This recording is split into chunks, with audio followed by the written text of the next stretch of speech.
let's talk tie rods.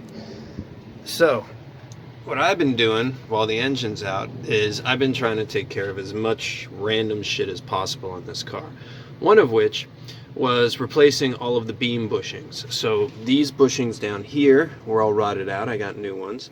And then these bushings right down there were all rotted out, and I got a new one of those. Except for this one, I had to reuse because the new one I couldn't get in there, so I just reused the old ones for the top bits, but there's new ones at the bottom right there. So, and then just cleaned it up and painted it flat black and all that fun stuff. Cleaned up the steering box, etc., etc.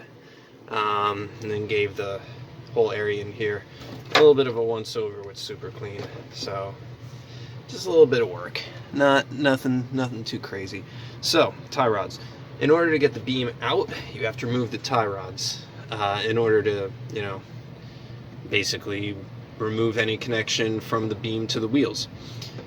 Yeah, so you have to take these bad boys off. So I wanted to, oh, you're focusing on my hand. Crazy. In order to, sorry, let me get in the right spot here. So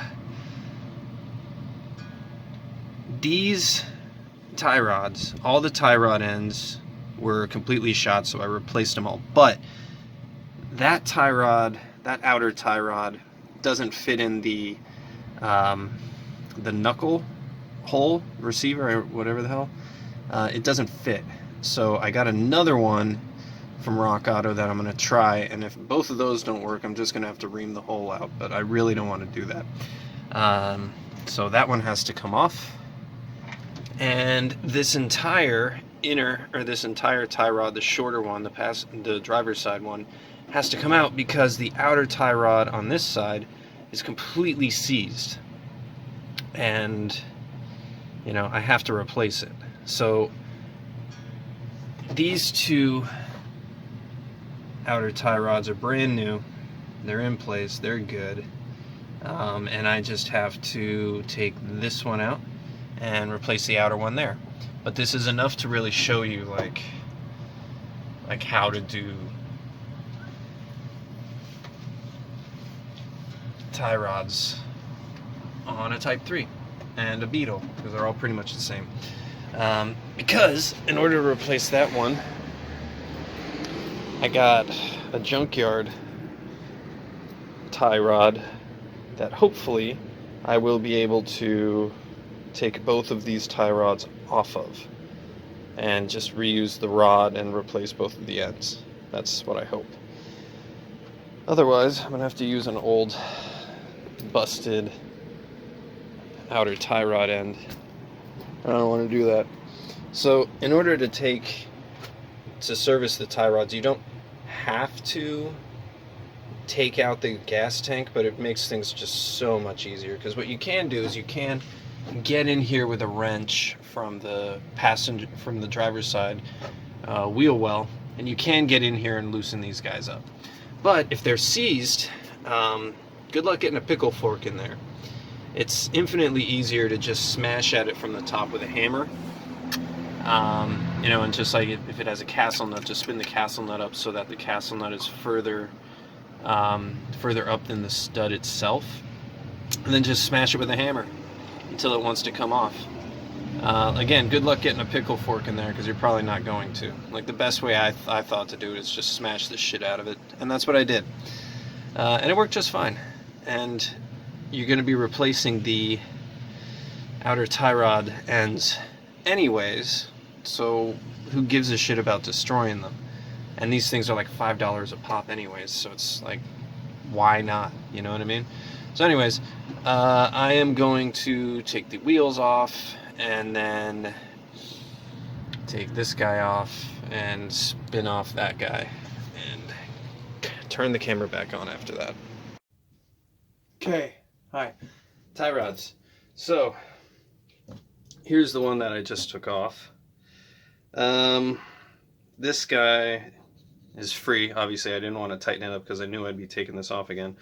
But this guy's completely seized. And actually, the tie rod itself, the tie rod end itself, is really not in that bad a shape. Like, the boot isn't ripped, like it's moving around well. Like this actually isn't that bad, but like I can never do an alignment ever again because this is seized on here, so I have to get it off. But again, like these tie rod ends are $5. Like if you want a good one, they're fucking like $9. So it's like, like why bother? So anyways, when you're doing this, the one thing that you definitely want to be doing is marking down basically where your alignment was, or like making, I don't know how I'm supposed to say this, but like the one thing that you want to make certain of is you're making it so you don't have to, like you definitely have to get an alignment when you do anything with your tie rods or steering, but like you want to ballpark it best you can. And the best way to ballpark that is just take a measurement before you take the tie rod ends off. Just take a measurement of the distance between 2 points, and to me it's going to be the head of this tie rod end and the bottom of that nut. So now I know the distance there, and I'm going to save it so that I can swap it onto the inner tie rod end of the other one. And because I was smart and didn't over tighten this, I can just do this. You can also sort of use the nut, the jam nut, as a indicator, but I mean, usually when you're spinning this off, this tends to spin independent of itself sometimes, or independent of the tie rod. So it's best just to take that measurement and just try and get it as closely as possible. So basically this one is meant for the garbage can, except I got to do that measurement before. So on the old and crappy one, this one, or the new, hopefully I should say the new good one, let's break these tie rod ends off. Let's do that. And there's really no good way of doing this outside of just wailing on it. Well, not wailing on it, but you know what I mean. I thought that was a 20. Let me see if they're free. Let me just do some red. Oh, damn it. It's all greasy. I was doing my, yeah, I'm gonna look for the wrench. Everything's greasy because I was doing, what was I doing? My axles. I was repacking my axles. Yeah, this one's gonna need a little bit of help to get good because it's spinning in the vise. Come on now.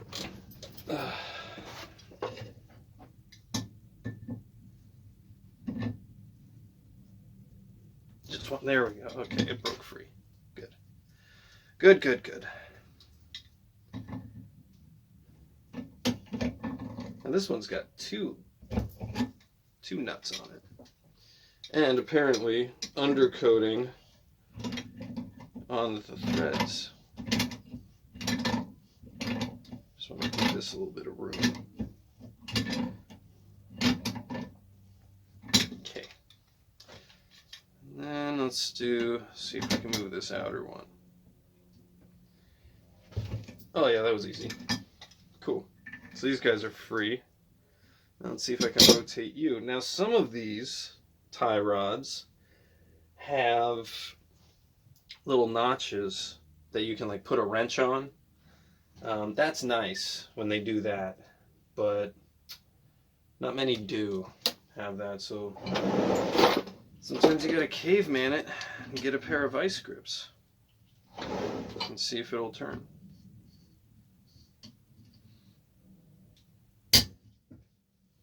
Oh yeah, it rotates. Just work it a little bit. Alright, cool.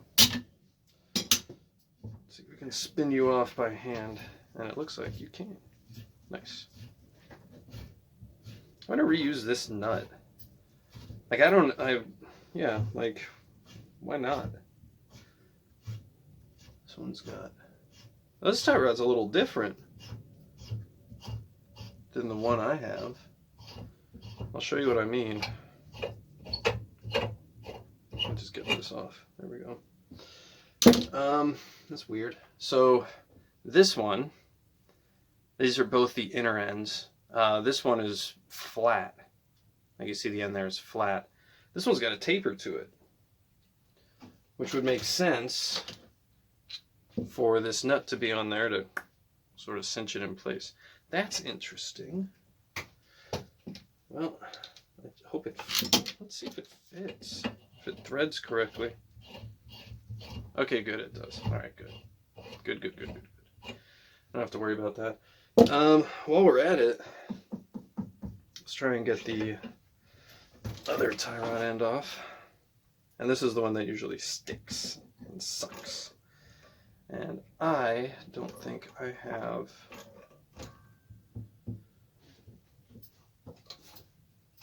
I don't think I have a nut for that, so I'm gonna or a socket for that. I'm gonna try and get lucky again. See if I can't move this. No, I'll probably have to put a socket on it. Probably. Wait, what am I doing? Lefty, loosey, righty, tighty. No, that's not the way. Get out of here. Yep, I'm gonna stop fucking around. I'm gonna put a socket on that. Be right back. Well, like everything on a German car, it's a 13 millimeter.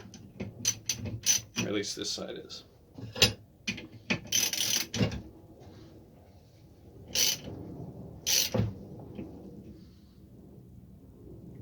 Okay, maybe I have to sigh. One of these.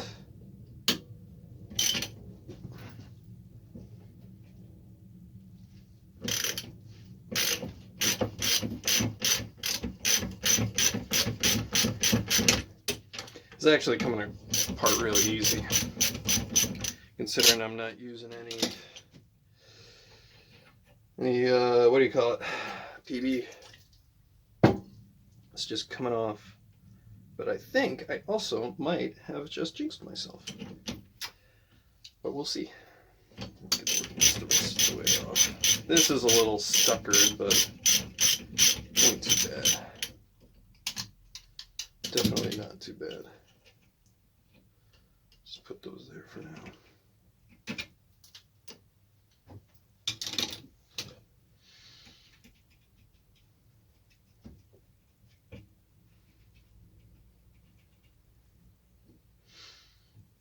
Now let's just see if this one wants to move. This is the one that was frozen on the other tire. Oh, and look, it moves. Would you look at that? Easy peasy.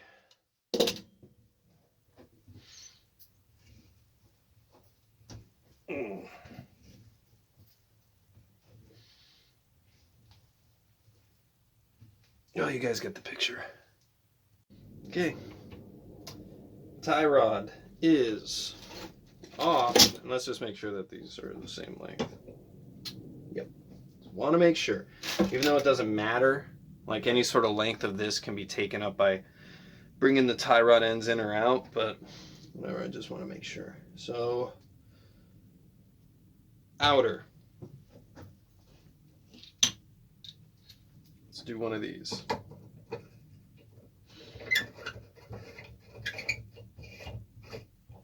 Just move it back a little bit. And no, I'm not going to clean this up because I don't give a shit. It's a freaking tie rod. No one's going to see it. I really don't care.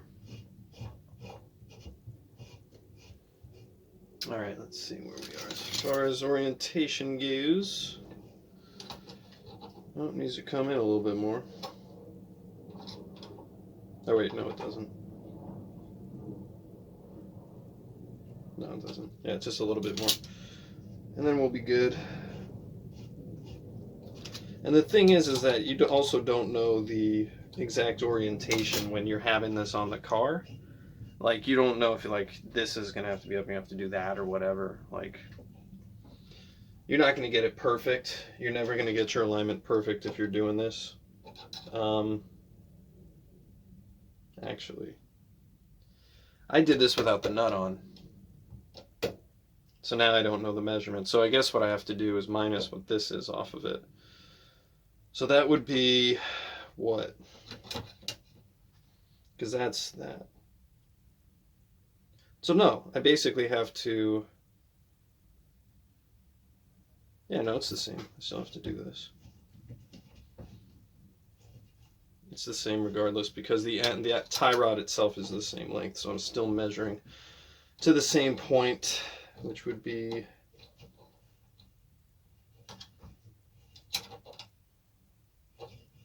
right about here. Yeah, we'll go with that for now. And I'll just hand tighten this, and we'll tighten it up all the way once it's on the car. This side, I have to measure this one, and we'll just do it from the start of the threads.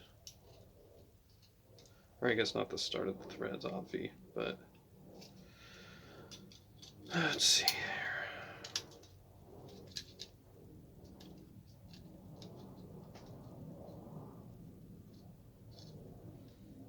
Yep, that's right. Okay, cool. And ta-da, new tie rod end. But yeah, like, I don't mind doing a lot of this work, like replace your tie rod ends, because you're not replacing, but like refreshing your front beam. Like, all the parts on this car that share anything with a Beetle are just so cheap. It's like, why not do it, you know? Like, again, these tie rods, and they're Moog tie rods, or tie rod ends. They're Moog tie rod ends, so they're good tie rod ends. They're $5. Like, what the hell? Like, why wouldn't you? You know what I mean? Like, if you're in here, why wouldn't you, like, do that? All right, this is a little too inner, so I have to bring it out a little bit. Oh, reverse thread. My bad.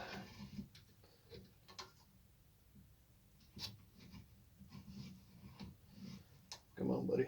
Where you at, though?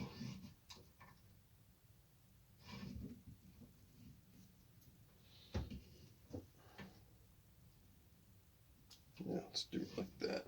Okay, that should be good enough. Good enough. Good enough. Cool. So, oh yeah, I need to bring this because I'm doing the tie rod end on the other car, on the other side. So let's put this back on.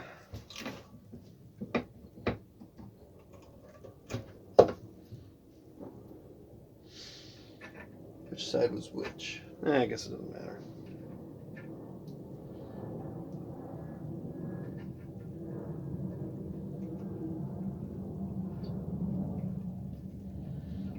Now, I actually don't know who to bring this to for an alignment, because, like, frankly, like, the inner adjustment, like, the alignment shop probably isn't going to even mess with, because any sort of actual, like just adjusting the outer tie rod end is going to be able to take up any sort of, like, discrepancy or like any sort of issue with the alignment. So, like, I kind of don't see the reason of even adjusting these, but who knows. So what I think I'm going to do, just to hedge my bets a little bit, is I am going to take the car to an air-cooled Volkswagen guy to have the alignment done, just because I think it's probably the most prudent thing to do, considering most cars don't have tie rod ends on both sides. Most have an inner tie rod and an outer, and the real only adjustment you make is to the outer. So a little bit of an oddball, but fuck it, you know, what isn't strange on this Volkswagen, you know? Yeah, same thing as the other side. This one, new one just doesn't fit in here, probably because the threads are good now, and the other ones are probably rusted in. So I think what I'm just gonna have to do is clean out this hole a little bit, get a file or something. Okay, unfortunately I had to ream out both sides of the steering arm, I guess you could call it. but I'm not too proud about that. It feels like I shouldn't have done that, but like in all honesty, it's not going to really cause a problem because once this is all torqued down, everything's tight. And I used not a reaming tool, but a Dremel with a router, and just routed down and up, and then test fit, down and up, test fit, down and up, test fit, until it went, and then I stopped. So precise, no. But if I end up getting shakes, I'll know it's because of these. I decided to just go for it because I figure this part of the tie rod is correct, but this part, I don't know, maybe they just decided over the years that it needed a bigger, a fatter pitch and thread. And, I'm not going to really try and be a choosing beggar here. I got a tie rod on. It works. It's solid. I don't feel any weirdness with it. There's no play anywhere that I can feel. Or doing the test of trying to move it and trying to initiate a noise or a feeling. It's all solid. So I guess it works. But yeah, maybe if I bought stuff from ISP West and not Rock Auto and paid $40 per tie rod end, I wouldn't fall into this issue. I don't know, but whatever, this is fine. This works. And now I know I don't have to go to a specialist to get new tie rod ends anytime I need them. Now I can just go to basically Napa and ask for Beetle ones and it'll fit. So it's all good. It's all good with me. But that's it. Torque these guys down to 25 foot-pounds a piece. These, the inner ones, the outer ones, everything gets 25 foot-pounds. The Bentley says 21 and 18, 18 for the outers or whatever, but I don't to me, on my Subaru, my tie rod ends get tightened to 30 foot-pounds, so I just did them all to 25 here. It feels better. And tightening tie rod ends to 18 foot-pounds doesn't feel right to me, so I'm just flat out not going to do it. Sorry, Germany. But that's it. Tie rods are in. Obviously, you want to tighten your adjusting nuts up. And by the way, here I am on the driver's side. And if you wanted to get your inner tie rods off, this is how you would do it. And again, you can see, you don't have a whole lot of room in there to get a pickle fork in and, mess around with it or get a wrench on here with enough oomph to break these loose. It's just infinitely easier to take out the gas tank and just take care of it from the top. It's just a world easier. But now I have the unenviable job of putting my gas tank back in, putting my rag joint back on my steering column, and all the other shit that I have to do. But that's it. Actually, by the way, let me show you where the car's at, because it's been a while since I made a video. Let me show you sort of where I'm at, because I am currently waiting for an engine. Ta-da. No engine. So, waiting on one of those. I got a guy up in Belmont taking care of it for me. Sorry about that. He's going to build me a 1776, which is pretty good. And then also, make that engine actually work for the Type 3. So, machining down the port that's able to get it to have the oil come in through here, and I fill up the oil through here now. So he's taking care of all that stuff for me. And a 1776, not bad. So fully rebuilt 1776, I'm happy with that. I should call him up because he might be done with it, but I don't know. I'm in no rush. I've been doing a lot of shit with this. So transmission wise, gonna put a new throwout bearing on there. I repacked both of the axles, which is a pain in the ass, and I didn't want to make a video about it because frankly, You know, there's a million videos of repacking your axles, and just get one for a Beetle. It's the same shit. Tranny mount on the rear, I replaced that because it was ripping, and while the engine is out, I have the transmission just somewhat supported with a block of wood, just so that rear mount is not taking the entire weight of the transmission on it while there's not an engine in here. As far as the stuff in here, that's it. I replaced some bushings for the rear cross member, and I lowered the car too, and I'll show you that in a second. As far as interior goes, check me out. It's done. Like, yeah, it's done. You can kind of see the difference between those seats there. I'll get into that in a second. But yeah, all the panels are in. Carpet's down. I cut out the carpet for, like, instead of just, I've seen some guys just sort of lay the carpet on top, but I liked it, like, when I saw guys who had it, like, actually the whole cut out and all that, like that, and with the carpet on top of the lid as well, like, that just looks so much better. So that's what I did. Took care of that. And that's pretty much the interior. Drink it up, boys. I'm happy that it's done, and man, I couldn't be happier with the results, except for my seats. So I am going to make a separate video about this, but these are converted low back seats.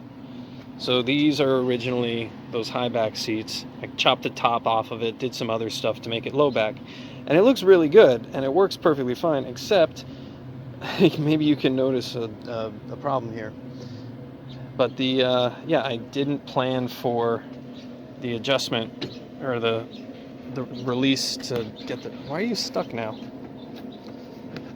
Okay, this is a new issue. Now this is stuck. What the fuck? Okay, that used to work, but anyways, the this thing that allows the seat to pitch forward, because of the padding that's in here that I have to use in order to, like, use a late low back seat, is like, it's a lot of padding that just frankly doesn't exist on those other seats. So I didn't account for that, and I figured I could just make a little slit in here and it would work, but it doesn't. Like, this is it all recessed in there, and it looks like hot garbage. So now I have to go back to SoFine and get a replacement one of these, because I refuse to have a nice interior and have this stupid ass hole in my seat. And I got some other things cooking for the other low back to make it so I can still fold the seat forward without having to, like, cut into the fabric at all. It's a theory. I don't know if it's going to work, but we'll see. But that's another video that I'm putting off on doing, frankly. And the thing's lowered, but I'll show you that once I put the car back on its wheels. But I may have to raise it up a little bit. I don't know. We'll see when the engine's back in it. But thanks for watching. I don't give a shit about commenting, or subscribing. Have a good day.